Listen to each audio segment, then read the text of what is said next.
আজকে আমরা থার্মোডাইনামিক্সের পঞ্চম অধ্যায়ের একটি গুরুত্বপূর্ণ প্রমাণ দেখব।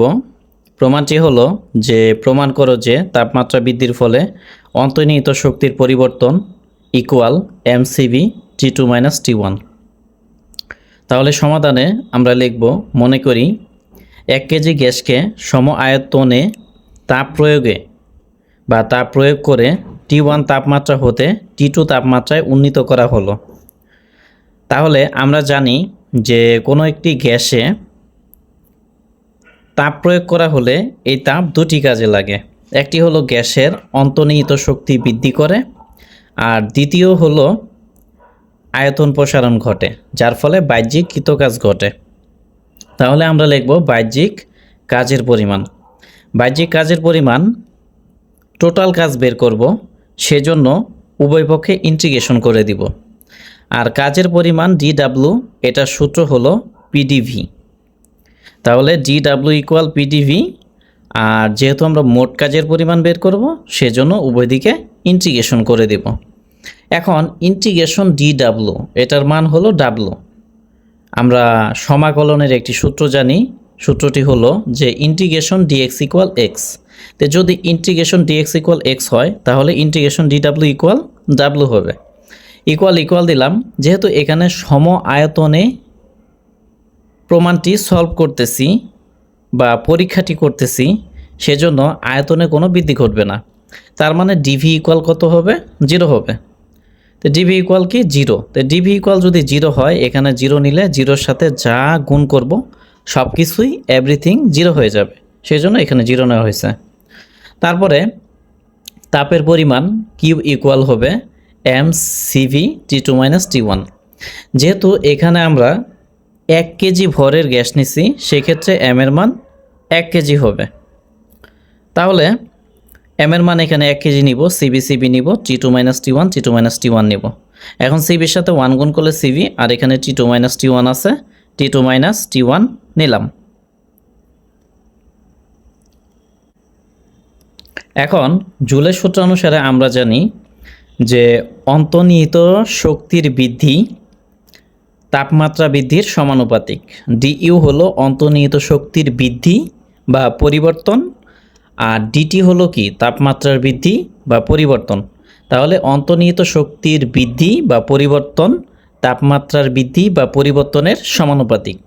এখন ডিইউ নিলাম, এই সমানুপাতের পরিবর্তে সমান বা সমানুপাতকে সমীকরণ করতে হলে একটি ধ্রুবক নিতে হয়। তাহলে এই ধ্রুবকটি কে নিলাম, আর এখানে ডিটি নিলাম। আমরা এখানে লিখব যেখানে কে সমানুপাতিক ধ্রুবক। তাহলে এখানে ডিইউ নিলাম, কে নিলাম, ডিটি মানে কি? তাপমাত্রার বৃদ্ধি বা পরিবর্তন। তাহলে প্রথমেই আমরা ধরে নিছি যে T1 তাপমাত্রা থেকে T2 তাপমাত্রায় উন্নীত করা হলো। তো যেহেতু T1 আদি তাপমাত্রা আর T2 চূড়ান্ত তাপমাত্রা, সেক্ষেত্রে তাপমাত্রা পরিবর্তন বা ডিটি ইকুয়াল কী হবে? T2 - T1। সেই জন্য ডিটির পরিবর্তে T2 - T1 নিলাম। তাহলে এটাকে 1 নম্বর ইকুয়েশন বা 1 নম্বর সমীকরণ দিব। এখন তাপগতিবিদ্যার প্রথম সূত্র অনুসারে, তাপগতিবিদ্যার প্রথম সূত্রটা কি? যে কোনো বস্তুতে তাপ সরবরাহ করলে এই তাপ দুটি কাজে লাগবে, তাপটি দুটি কাজে লাগবে। প্রথম কাজ হলো অন্তর্নিহিত শক্তি বৃদ্ধি করবে, দ্বিতীয় কাজ হলো বাহ্যিক কৃতকাজ হবে।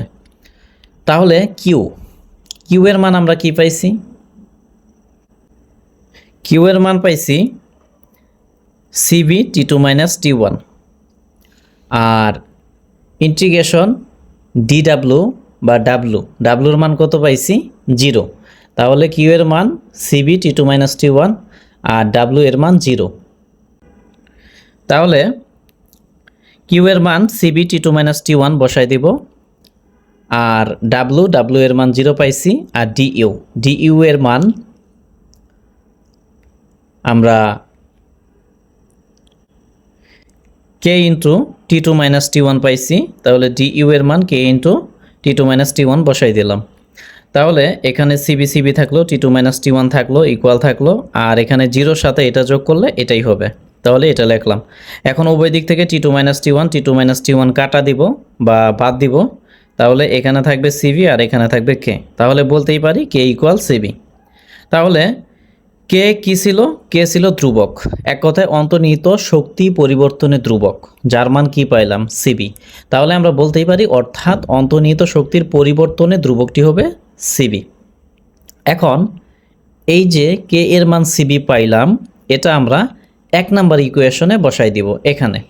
তাহলে আমরা লিখব যে এখন কে এর মান 1 নং এ বসিয়ে পাই। তাহলে 1 নাম্বারে কী ছিল? ডিইউ নিলাম, ইকুয়াল দিলাম, তারপরে কে এর মান সিবি, তাহলে সিবি দিলাম, তারপর টি2 - টি1 দিলাম। এখন ডিইউ নিলাম, আর এখানে একটা 1 ধরে নিব। এর কারণ কি? এর কারণ হলো আমরা 1 কেজি ভরের গ্যাসের ক্ষেত্রে এই প্রমাণটি করতেছি।